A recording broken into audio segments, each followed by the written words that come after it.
উমর, এটা তোমার জন্য লাস্ট ওয়ার্নিং। বাকি 63 জেলা তুমি পা রাখতে পারবে না। উমরের কিছু ফ্যান ফলোয়ার, আমরা ঠাকুরগাঁও আসছিলাম, ফান্ড কালেক্ট করতেছি, মানবিক কাজ করতেছি, বাট তারা আমাদের এখানে ডিস্টার্ব করছে, সিনক্রেট করছে।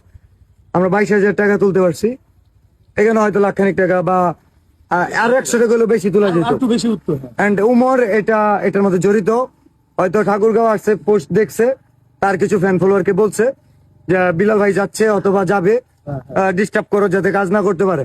আমি বলতেছি আগামী 24 ঘন্টার মধ্যে উমরের ফ্যান ফলোয়ারদের দৃষ্টি আকর্ষণ করছি, ওরা কি করবে জানি না, বাট উমর যদি এটা নিয়ে কথা না বলে, মাফ যদি না চায় ওর ফ্যান ফলোয়ার, গাজীপুর ছাড়া বাকি 63 জেলায় উমর বয়কট।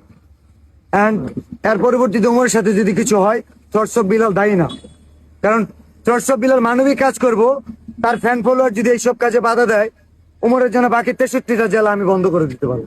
এটা লাস্ট ওয়ার্নিং উমর, এটা তোমার জন্য লাস্ট ওয়ার্নিং। বাকি 63 জেলা তুমি পা রাখতে পারবে না। তোমার ফ্যান ফলোয়ারদের এখনো সময় আছে, তুমি বলবো, আগে তোমার মানুষ হওয়ার দরকার, তোমার আগে মানুষ হওয়ার দরকার, ঠিক আছে? আগে তোমার মানুষ হওয়ার দরকার। আমি 24 ঘন্টা সময় দিলাম, না হলে বাকি 63 জেলায় উমর বয়কট, উমর বয়কট, উমর বাকি 63 জেলায় মানবিক কাজে যে বাধা দেয়, এই ঠাকুরগাঁওয়ের পোলাপানে উমর বলে দিচ্ছে, না হলে ঠাকুরগাঁওয়ের পোলাপানে স্পর্ধা হয় না আমাদের সাথে কথা বলতে। একজন যদি বলে আমার যদি কোনো ফ্যান ফলোয়ার মানবিক কাজে বাধা দেয়, সেটার দায় আমার নিতে হবে।